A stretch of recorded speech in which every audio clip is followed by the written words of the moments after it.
항복 하나님의 뜻을 위해 살기. 이 장에서 우리는 하나님의 뜻에 굴복할 때의 힘과 그것이 어떻게 우리를 참된 기쁨과 행복에 더 가까이 가져다 줄 수 있는지를 탐구할 것입니다. 우리는 하나님께서 우리 삶을 위한 계획과 길을 갖고 계시다는 것을 이해하는 것이 중요하며 그분이 우리에게 최상의 결과를 주실 것임을 신뢰하는 것이 어떻게 우리에게 평안과 기쁨을 가져다 줄 수 있는지에 대해 논의할 것입니다. 우리는 또한 우리 자신의 계획을 버리는 것이 어떻게 하나님의 축복을 찾는 열쇠가 될 수 있는지, 그리고 우리의 에너지와 자원을 그분을 섬기는 데 집중하는 것이 어떻게 가장 보람있고 성취감을 주는 경험 중 하나가 될 수 있는지 알아볼 것입니다. 이 장을 통해 당신은 하나님의 뜻에 항복하는 것이 자유와 기쁨, 풍요로운 삶을 찾는 데 어떻게 도움이 되는지 배우게 될 것입니다. 하나님의 계획에 항복하는 기쁨을 발견하고 그분의 축복의 혜택을 누리십시오. 하나님의 계획에 항복함. 우리의 삶에 있어서 하나님께서는 우리가 따라야 할 계획과 길을 갖고 계십니다. 성서는 우리에게 기쁨과 평화를 가져다주는 삶을 사는 방법에 대한 조언을 제공하기 때문에 이 점을 분명히 합니다. 우리 삶을 향한 하나님의 계획을 이해하는 가장 중요한 단계 중 하나는 성경을 검토하는 것입니다. 성경에는 우리를 향한 하나님의 뜻을 이해하는 데 도움이 되는 수많은 구절이 들어있습니다. 그것은 기쁨과 목적으로 가득 찬 삶에 대한 약속을 말해주기 때문에 우리에게 위안과 확신을 줄 수 있습니다. 우리에 대한 하나님의 주권을 인정하는 것도 중요합니다. 우리는 하나님의 뜻에 따라 이 땅에 있으며 하나님께서 우리 삶을 주관하십니다. 그분은 우리 각자를 위한 계획과 목적을 갖고 계시며 충실하고 그분의 인도를 신뢰하는 것은 우리에게 달려 있습니다. 기도는 또한 우리 삶을 향한 하나님의 계획을 이해하는 데 도움이 되는 중요한 도구입니다. 기도는 우리가 하나님께 마음을 열고 그분의 인도를 구할 수 있게 해줍니다. 우리는 그분께 질문을 할 수 있고 그분은 그분 자신의 방식으로 대답하실 것입니다. 기도는 또한 우리가 겸손해지고 우리가 그분의 뜻에 복종한다는 것을 기억하는 데 도움이 됩니다. 마지막으로 하나님의 계획을 신뢰하는 것의 중요성을 인정하는 것이 중요합니다. 하나님은 우리에게 가장 좋은 것이 무엇인지 아시며 결코 우리를 잘못된 길로 인도하지 않으실 것입니다. 그분은 우리가 참된 행복과 성취를 찾기를 바라십니다.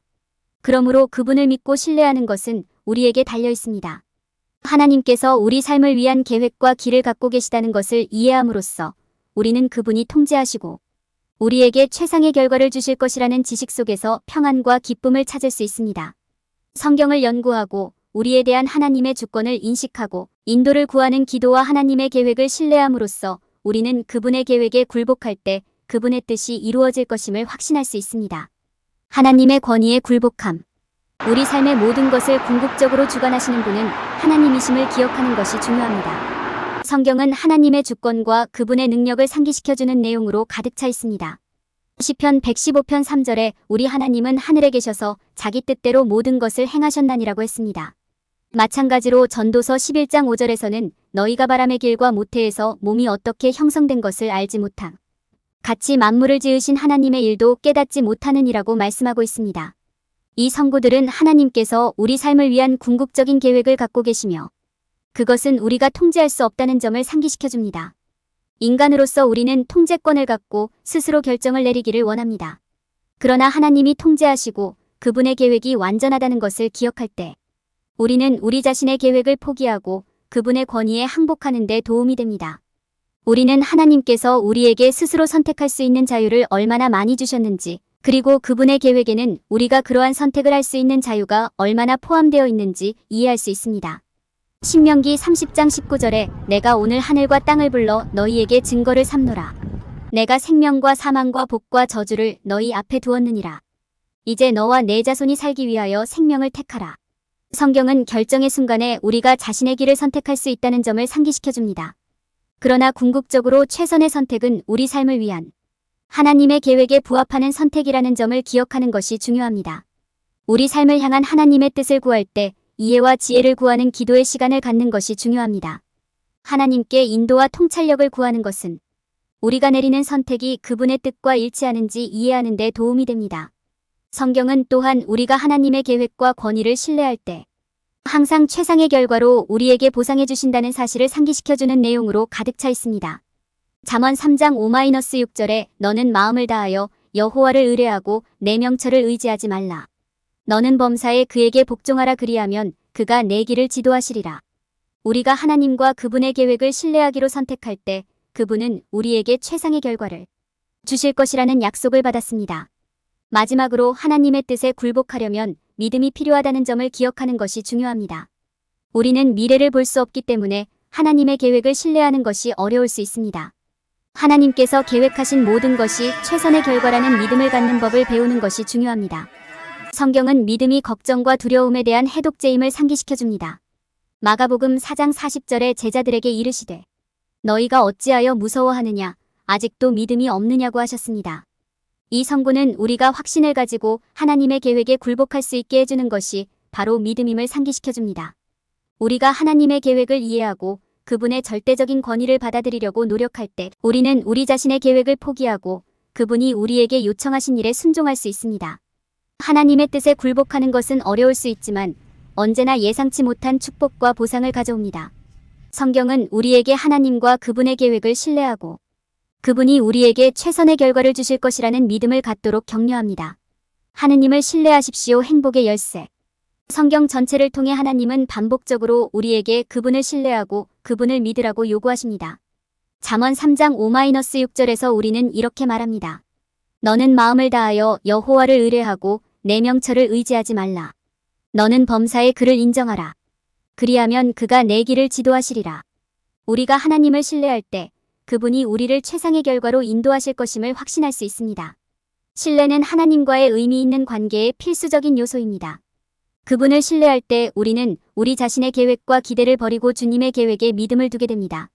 하나님을 신뢰하려면 우리의 뜻을 그분께 항복하고 그분이 우리에게 가능한 최상의 결과를 주실 것이라는 믿음을 가져야 합니다. 성경은 하나님을 신뢰하는 능력을 보여주는 이야기로 가득 차 있습니다. 이 이야기들을 공부함으로써 우리는 주님을 신뢰하는 것이 어떻게 우리에게 예상치 못한 축복을 가져올 수 있는지 배울 수 있습니다.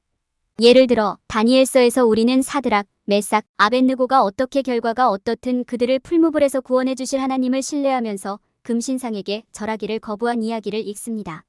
하나님께서 그들을 불길에서 구해주시기 위해 천사를 보내셨을 때 그들은 그들의 신뢰에 대한 보상을 받았습니다. 개인적인 경험은 하나님을 신뢰하는 것의 힘을 더욱 잘 보여줍니다. 당신이 그분을 믿고 자신의 계획을 내려놓았던 때를 생각해 보십시오. 뜻밖의 축복을 받았나요? 이러한 경험은 주님을 신뢰하는 것이 의미 있는 삶의 열쇠임을 상기시켜줍니다. 하나님을 신뢰할 때 그분은 결코 우리를 잘못된 길로 인도하지 않으실 것임을 기억하는 것이 중요합니다. 그분은 지혜와 진리의 궁극적인 근원이시며 우리에게 가능한 최고의 삶을 제공하신다는 것을 신뢰할 수 있습니다. 우리 자신의 계획을 그분께 내어줌으로써 우리는 그분이 항상 우리에게 가능한 최고의 결과를 가져오실 것임을 확신할 수 있습니다. 우리가 하나님을 신뢰할 때 우리는 참되고 지속적인 행복을 찾습니다. 경전을 펴고 성경 이야기를 검토함으로써 우리는 주님을 신뢰하는 힘에 대한 귀중한 통찰력을 얻을 수 있습니다. 우리에 대한 하나님의 절대적인 권위를 인식하고 우리 자신의 계획을 그분의 뜻에 맡기기로 결정함으로써 우리는 기쁨과 평안이 가득한 삶을 누리는 축복을 받을 수 있습니다. 하나님의 계획에 항복함. 참되고 지속적인 행복을 경험하려면 우리 자신의 계획을 포기하고 대신 하나님의 계획을 따르는 법을 배워야 합니다. 하나님은 우리 삶을 위한 완벽한 계획을 갖고 계시며 그것이 우리가 생각해낼 수 있는 어떤 것보다 낫다는 것을 알기에 우리는 전적으로 주님을 신뢰해야 합니다. 하나님의 계획에 항복하는 첫 번째 단계는 그분의 계획이 우리 계획보다 낫다는 것을 이해하는 것입니다. 우리 자신의 계획은 좋은 의도일 수도 있지만 우리 자신의 욕망이나 유혹에 의해 영향을 받을 수도 있습니다. 성경에는 하나님의 계획을 따르는 것이 어떻게 우리에게 가장 좋은지 그리고 진정한 행복으로 이어지지 않는 길로 가지 않도록 우리를 구원할 수 있다는 내용이 많이 나와 있습니다. 다음 단계는 하나님의 계획을 따르는 것의 중요성을 보여주는 성구와 성경 이야기를 살펴보는 것입니다. 아브라함, 모세, 다윗과 같이 하나님을 신뢰하고 그분의 계획을 따른 사람들의 예는 우리가 주님을 신뢰할 때 어떤 일이 일어날 수 있는지를 보여줍니다. 마찬가지로 아담, 이브, 사울과 같이 하나님의 계획을 따르지 않은 사람들의 이야기는 하나님의 뜻에 어긋나는 결과가 무엇인지 가르쳐줍니다. 현재 상황을 평가할 때 결과가 불분명하더라도 하나님의 계획을 신뢰해야 한다는 것을 기억해야 합니다. 우리가 하나님의 계획을 신뢰할 때 그것이 장기적으로 우리에게 더 나은 결과를 가져올 것임을 압니다. 우리가 당장 이해하지 못할 수도 있고 시간이 걸릴 수도 있지만 하나님은 결코 우리를 잘못된 길로 인도하지 않으신다는 것을 기억해야 합니다. 마지막으로 우리는 하나님의 뜻에 굴복하면 예상치 못한 축복을 받을 수 있다는 점을 인식해야 합니다. 때로는 우리 자신의 계획을 포기하고 하나님의 계획을 신뢰하는 것이 어려울 때도 있지만 그렇게 할 때 우리는 예상하지 못했던 방식으로 새로운 기회와 축복의 문을 열 수 있습니다. 항복하려면 믿음이 필요하지만 항복의 보상은 매우 클 수 있습니다. 결론적으로 우리 자신의 계획보다 하나님의 계획을 따르는 것은 큰 축복과 기쁨을 가져올 수 있습니다. 우리가 하나님의 뜻에 항복하고 그분의 계획을 신뢰할 때 우리는 참된 행복과 성취를 경험할 수 있습니다. 우리는 하나님의 계획이 우리를 가장 좋은 곳으로 데려갈 것이라는 믿음을 가지라는 요청을 받습니다. 하나님께서 인도하시면 우리는 기쁨과 평안이 넘치는 복된 삶을 누릴 수 있습니다. 하느님의 뜻에 순종하면 예상치 못한 축복을 받게 됩니다. 하나님의 뜻에 항복하는 것은 어려울 수 있습니다. 그러기 위해서는 우리 자신의 계획과 기대를 버리고 그분을 신뢰해야 합니다. 그러나 그렇게 하면 우리가 스스로 상상했던 것보다 훨씬 더 큰 예상치 못한 축복을 얻게 되는 경우가 많습니다.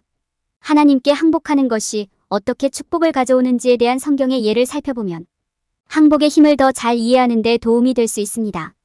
예를 들어 아브라함의 예를 들어보겠습니다. 하나님께서 아브라함에게 고향을 떠나 새 땅으로 가라고 하셨을 때 아브라함은 주저하지 않고 순종했습니다. 하나님의 뜻에 기꺼이 항복하려는 의지로 인해 아브라함은 하늘의 별만큼 많은 후손을 얻는 축복을 받았습니다. 마찬가지로 다니엘도 왕을 경배하지 않아 사자굴에 던져졌음에도 불구하고 여전히 하나님을 신뢰하고 그분 외에는 어느 누구에게도 기도하지 않았습니다. 하나님은 다니엘을 구원하셨고 아브라함을 그 중에서 구원하셨으며 우리가 하나님의 뜻에 굴복하면 우리에게 가장 좋은 결과를 주실 것임을 증명하셨습니다. 하나님의 계획에 항복하면 우리가 결코 존재하지 않았던 새로운 문이 열릴 수 있습니다. 우리가 스스로 계획을 세우거나 시간표에 맞춰 일이 일어나도록 강요하는 것을 중단할 때 우리는 하나님께서 우리를 위해 예비하신 모든 가능성을 볼 수 있습니다. 형들에 의해 노예로 팔렸지만 계속해서 하느님을 신뢰하고 순종했던 요셉을 생각해 보십시오. 결국 요셉은 석방되어 결국 애굽의 총리가 되었습니다. 그의 이야기는 우리가 하나님의 뜻에 굴복하면 우리가 상상했던 것 이상으로 축복을 받게 될 것이라는 증거입니다. 하나님의 뜻에 굴복하려면 믿음이 필요하다는 점을 기억하는 것이 중요합니다. 우리는 하나님께서 우리를 위한 계획을 갖고 계시며 우리가 상상할 수 있는 그 어떤 것보다 더 나은 계획을 갖고 계시다는 믿음을 가져야 합니다. 우리는 그분의 뜻이 우리의 유익과 그분의 영광을 위한 것이라는 믿음을 가져야 합니다. 그리고 우리가 항복할 때 그분이 우리를 인도하기 위해 그곳에 계실 것이라는 믿음을 가져야 합니다. 아브라함, 다니엘, 요셉의 이야기를 살펴보면서 우리는 하나님을 신뢰하는 것이 항상 얼마나 좋은 결과를 가져오는지 알 수 있습니다. 하나님의 뜻에 항복하는 것은 어려울 수 있지만 궁극적으로 최상의 결과를 가져옵니다. 우리가 이것을 이해하고 받아들일 때 우리는 그분을 온전히 신뢰할 수 있습니다. 우리는 그분이 우리가 전혀 예상하지 못했던 방식으로 우리를 축복하실 것이라는 지식을 확신하고 확신을 가지고 그분의 길을 따를 수 있습니다. 하나님과 다른 사람들을 섬기는 것. 삶의 어느 곳에 있든 봉사는 종종 간과되는 핵심 개념이지만 엄청난 기쁨과 만족을 가져올 수 있는 개념입니다. 하나님과 다른 사람들을 섬기려면 시간과 에너지, 헌신이 필요하지만 예상치 못한 축복과 보상을 가져올 가능성이 있습니다. 성경에는 결과가 기대했던 것과 같지 않더라도 하느님과 다른 사람을 섬기면 어떻게 큰 보상을 받을 수 있는지 보여주는 예가 많이 있습니다. 룻기에서 보아스는 룻이 친척이 아니라 외국인이었음에도 불구하고 친절과 동정심으로 맞이했습니다. 보아스는 룻이 어려운 상황에 처했음에도 불구하고 룻을 섬겼습니다. 룻은 보아스의 봉사에 기쁨과 평화로 보답했고 그 봉사는 결혼과 아들을 낳는 것으로 끝났습니다. 하느님과 다른 사람들을 섬기면 예상치 못한 축복도 받게 됩니다. 출애굽기에서 모세는 그의 백성들에게 섬김의 중요성을 가르쳤고 그 대가로 하나님은 그들에게 음식과 물 심지어 그들이 필요할 때 기적까지 베풀어 주셨습니다. 누가복음에서 예수님은 갈릴리의 배고픈 사람들을 섬기셨고 그 보답으로 그들의 믿음이 강해졌습니다. 하나님과 다른 사람들을 섬기는 것은 어렵고 때로는 시간이 많이 걸릴 수 있습니다. 일이 이해되지 않는 것 같을 때 좌절감을 느끼고 애초에 봉사를 선택한 이유를 잊어버리기 쉽습니다. 이런 일이 일어날 때 하나님의 약속과 그분의 뜻을 수행하도록 그분께서 당신에게 주신 힘에 초점을 맞추십시오. 예수님은 제자들에게 내 아버지께서 이제까지 일하시니 나도 일한다 요한복음 517고 말씀하셨습니다. 하나님과 다른 사람들을 섬기려면 하나님의 계획에 대한 신뢰와 그분의 약속에 대한 믿음이 필요합니다. 우리가 봉사할 때 우리의 노력이 헛되지 않을 것이라는 하나님을 신뢰해야 합니다. 우리가 그분을 믿는다면 그분께서 우리에게 필요한 것을 공급해 주실 것임을 알면서 우리는 하나님을 예배하고 찬양함으로써 위안을 찾을 수 있습니다. 시편 119편 105절은 주의 말씀은 내 발의 등이요 내 길의 빛이니이다라고 말합니다. 신뢰와 믿음은 하나님과 다른 사람들을 섬기는 데 필수적입니다.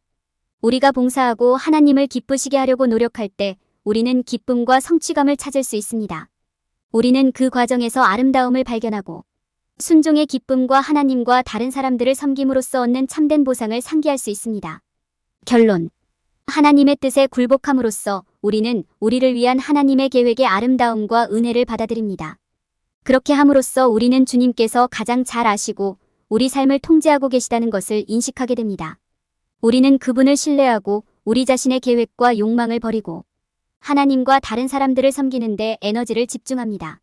항복을 통해 우리는 예상치 못한 축복을 경험할 수 있고 하나님이 어디로 인도하시든 따라가는 기쁨을 찾을 수 있습니다.